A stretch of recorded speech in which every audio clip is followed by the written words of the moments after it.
Hello, you wonderful people, and welcome to another episode of Not So Comic Book. This being your show where I talk about TV shows that are adaptations of comic books. For today's episode, I'm going to talk about the latest episode of Riverdale. A great episode. A lot of really interesting things went down in this episode, so let's break it down. I do appreciate how, this episode started off being kind of giving you a recap of kind of everything that Jughead was doing in that time that he was quote-unquote dead, kind of piecing everything together, kind of dealing with the fact is of all that time of staying underground and just kind of being disconnected from everyone. He did kind of get to witness his own funeral because of a camera Betty set up, but also that kind of gave him an opportunity to look at the Stonewall preps when they ended up coming to his funeral and everything. But the fact of the matter is, what was really interesting is when we kind of got recaps to finding out when everyone ended up finding out Jelly Bean kind of figuring out on her own because she overheard Betty talking to Charles, and she's like, "You don't got to tell me we're brothers, just let me know that he's okay." And it's like, "Well, can you keep a secret?" So that's when Jelly Bean got told. FP ended up finding out, we now know, after the Bloody Rock situation, after Betty had switched it out and given the other one to Charles. Well, the fact of the matter is, she didn't want, FP to be worrying anymore, so she brought him into the fold. And obviously we know when Archie ended up bringing his mom into the fold in this. Then we got a little peek into, the Hermosa and Veronica situation. I even love that Hermosa was suggesting, her idea of it was that Betty and Veronica were in love, they were lovers. And it's we got to kill each other's boyfriends. And just I love that Veronica's well, that's super twisted. Me and Betty are just friends, but it's I'm assuming she ended up telling her everything, but it's the moment she was wait, you are a private eye and everything, we could use this to our advantage, and lo and behold, but they got in contact with somebody, and Betty was yeah, they're cleaned up and everything, and Jughead's it's yeah, let's blow this up, and it's yep. And even Jughead talked about how how very befitting the fact is that at Stonewall they were going over crime and punishment. Lo and behold, he walks in. It's wait, what? Everyone's shocked. He's I know you thought. It's what's up with you guys? Kind of talking about he's yeah, you guys. I forgot what his exact wording was, but he was almost kind of what, you guys? Oh my God, you thought it was And the whole thing was the rumors of my demise were extremely exaggerated, or whatever the case may be, overstated. But I love it. The locker room murder, and I guess this is how locker room murders typically, because my understanding of a locker room murder, because I forgot what it was recently that went over a locker room murder. It was something I don't remember. But the fact of the matter is, I guess in this case, they're kind of going with the locker room murder situation a little differently, where, I guess maybe that's the byproduct of it. You lock all the suspects in. I think so. Once again, I'm just basing this purely on my experience with Conan, Detective Conan, because that's the most locked up murders I've ever, locked room murder situations. But it's Betty locks the door, all the suspects are here, and it's all right, time to break down what happened. And I love that literally this entire episode was dedicated to unraveling this mystery. To be fair, it's been a season-long mystery, since the beginning, since Jughead getting to the school. It's all right, we're piecing so many things together. All right, Moose got invited to the school. It's that's interesting. But then at the same time, it's we find out that the person who brought him to the school was Mr. Chippings. But then the fact is, Mr. Chipping was the one that was super against him staying there. It's you get the hell out of this school as fast as possible. But it's why would he have that change of heart?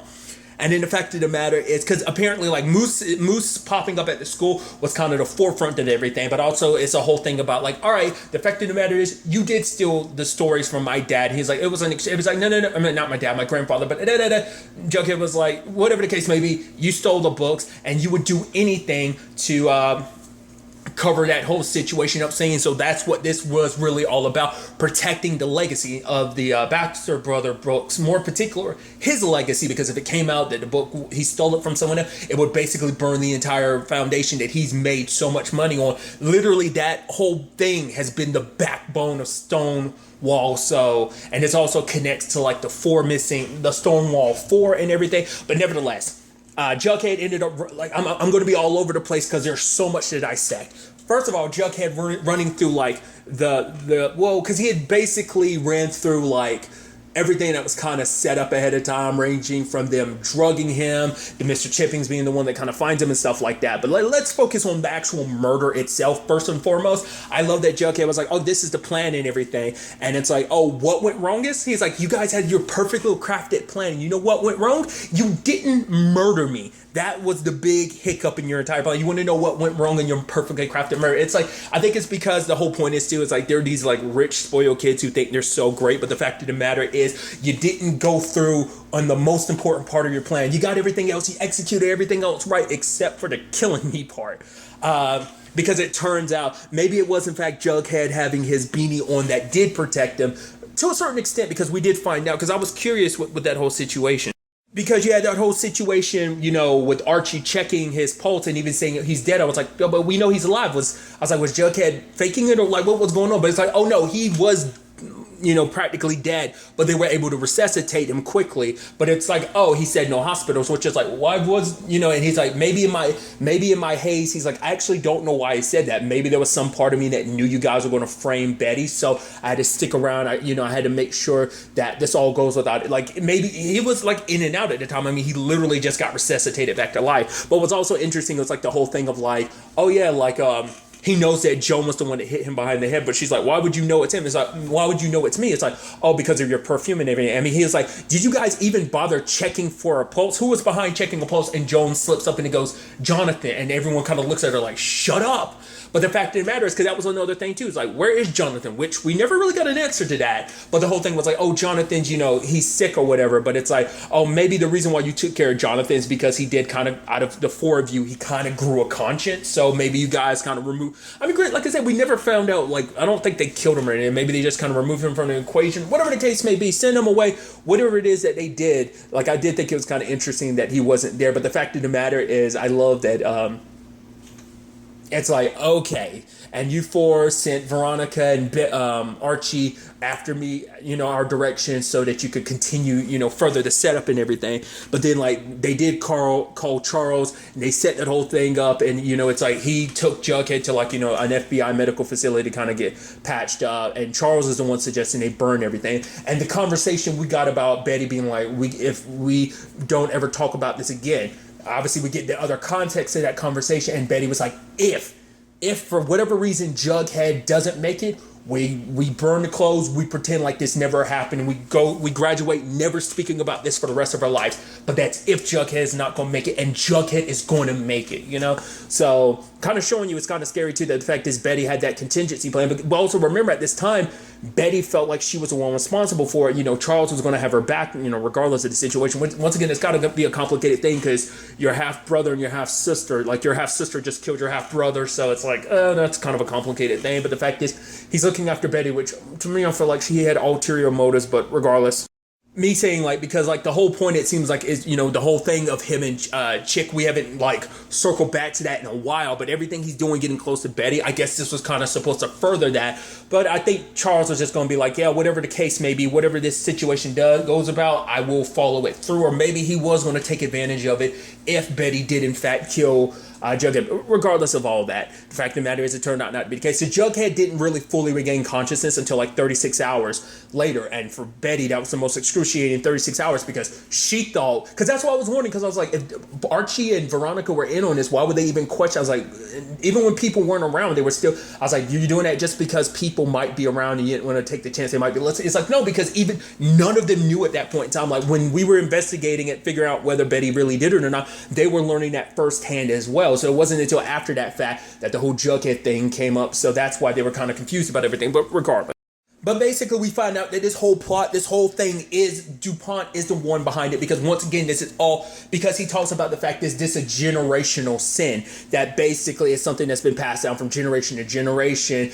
But it all started with the original sin. And that was DuPont stealing the story. Well, the fact of the matter is, what this all circles back to is the fact of the matter is DuPont, basically, when it comes to passing the novel on to a new person, what it means is to basically come up with the perfect murder, you basically have to commit one. Like, the best, you know, inspiration is pulling from reality. So that's what each new person who took up the Baxter brothers book mantle each new writer had to kill someone, and that ties into the 4 Stonewall teens that disappeared. Each one was being murdered because obviously they put the timelines together of like, oh, like Chippings got the became the ghostwriter at this time. Around the same time, student A went missing. Next person, oh, student B went missing around this time. They got the mantle. So kind of piecing it together. And that's what Chipping's whole thing was about. He invited Moose to the school to be the next victim. But, you know, because of what he did in his past, like that guilt, like because for him, it's like, because they had talked about the fact is he had talked to his wife about the fact is that he felt so bad about it. He kind of regrets ever picking up the mantle, and that's why. And he knew he brought Jughead, not Jughead, but Moose there because Moose was meant to, you know, and it's like Moose had no one because of like the family situation obviously he's coming from, so it's like he didn't really have anyone, so no one would kind of miss him and bring up too much of a fuss. But Chipping gained a conscience, and you know, that's what happened. He ended up killing himself because of the guilt he felt. Not because of like the whole Donna thing, but because of being involved in all of this. That's what really, you know, broke him in the end. Because I don't even think they ever really explained why he did kill himself. But I guess it's because DuPont had threatened to kind of go public with what he did, and he just couldn't live with it. Because it's like, he couldn't, you know, because also he put Moose in a situation to get murdered. And it's like, I was about to continue this dastardly thing. So he just couldn't live with the guilt and ended up, you know, sadly killing himself because of it. But obviously we're tying in also the other aspect of like, all right, but who else knew besides, you know, DuPont got worried as time went on, especially the more and more money he was making from the Baxter Brother book, that it became a thing of like, okay, he's worried about it all come crumbling down. So he had to get rid of anyone that knew. The people that knew would be him, Jughead's grandfather, as well as the other students in there, that circle would know. So slowly but surely he made it all look like accidents, but he killed everyone. And obviously the person they were getting ready as kind of a witness was Jughead's grandfather. The fact of the matter is he came in to explain that the fact of the matter is this entire time that he's disappeared and went, because he talked about the fact is prior to one of the students dying, he had come to Jughead's grandfather to be like, yo, the fact is he's killing all of us, and then like a couple days later said dude ended up dying, so it terrified Jughead's grandfather, so he went out for cigarettes and never came back. So explaining why he just walked out. Granted he had his own issues despite everything, because he regretted like the whole Baxter Brothers book situation. Granted, it didn't justify why he became kind of a shitty dad to FP, but it still kind of explains like understanding why and why he left and never came back. Even when Jughead came to him, the reason why he disappeared is because he found out like, oh, that, you know, his grandson was getting mixed up in all of this. So he ended up, you know, disappearing because he knew that he would have been the next target. So he ended up disappearing. But, you know, FP and Charles ended up finding him the moment they told him like what was happening to Jughead, that this whole situation was happening. So because Jughead wasn't, because the whole thing is like they had already invited Moose to this school, so why did they invite Jughead? Because it's like you always pick seniors and blah blah blah. Like they already picked Moose, but why would they pick Jughead? It turns out the reason they picked Jughead because Jughead was meant to be a means to draw his grandfather out of hiding. Like, oh, he's kind of what it kind of did now, but obviously not under the right circumstances. They wanted, it was meant to draw him out so that DuPont could kill him. And obviously the whole thing was like all everyone, the 4, Donna, Brett, Joan, and Jonathan were doing all this because they were trying to get the Baxter Brothers thing. So it's like if you commit the murder, like everyone had done previously, you commit a murder, and this would be their opportunity to write the books themselves. Like who, you know, which is interesting considering the fact is they all kind of did it together. But I guess it came down to who kind of, I mean, it was Joan who actually kind of dealt the killing blow, but regardless. But the fact of the matter is kind of unraveling all of this. And the fact is with all the evidence that Jughead's grandfather accumulated, you know, so it all came crashing down. And rather than being, you know, caught, he's like, oh, the honor, like he won't be, you know, shamed into going to jail and stuff like that. He ends up killing himself. I was almost hoping like someone was out there waiting to catch him, but no. It's like, because at the moment he was turning in that direction, I was like, you're going to kill yourself, aren't you? And it's like, yep, he doesn't get the, you know, it's not a clean cut justice for what he did. But now it's like, oh, now that he's dead, all 3 of you are on the chopping block for the situation. Joan is able to kind of push for her father's like some ambassador or something like that show. She has like, diplomatic immunity, and it's like, well, he was like, the moment you go, this is going to fall on your friends, and she's like, they're not my friends, so it's kind of like saving her own ass in a situation. But also, I think it was also like, you can never come back the moment you leave, and she was kind of okay with that because it meant not going to prison. You had Donna putting up the waterworks. It's like, oh, she loves playing. She plays victim so well. So she's like playing it up and being like, oh, it's DuPont's idea, blah, blah, blah, blah. It's like, yeah, blame the guy that's dead. She's like, I'm so glad that his evil was figured out. So there's the situation with Brett. Brett's saying like, oh, you can try this, but like the fact of the matter is, even if you could take me down, like the fact of the matter is, if you do, I'm going to, get my lawyers in here. They're going to, make me get some reduced time and then eventually make it community service. But then the fact of the matter is, if that goes down that route, I'm going to expose Betty and Jughead's video. And Charles was like, all right, he's like, all right. And he kind of walks out.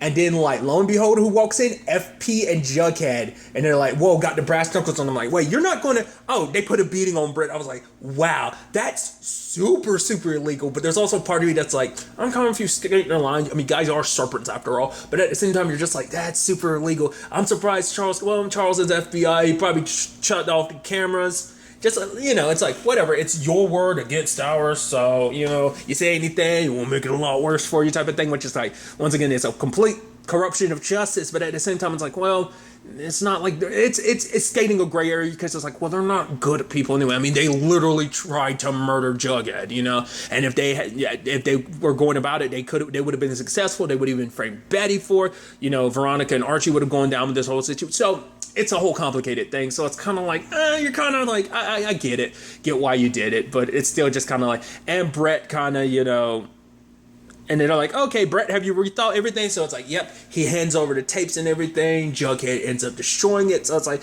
all right, things are going down on that part, Alice is doing her story on this whole thing, everyone's watching, it's like, all across Riverdale, people are watching, well, we only see, like, Betty and, the family, we see Archie and Veronica, and we see Tony and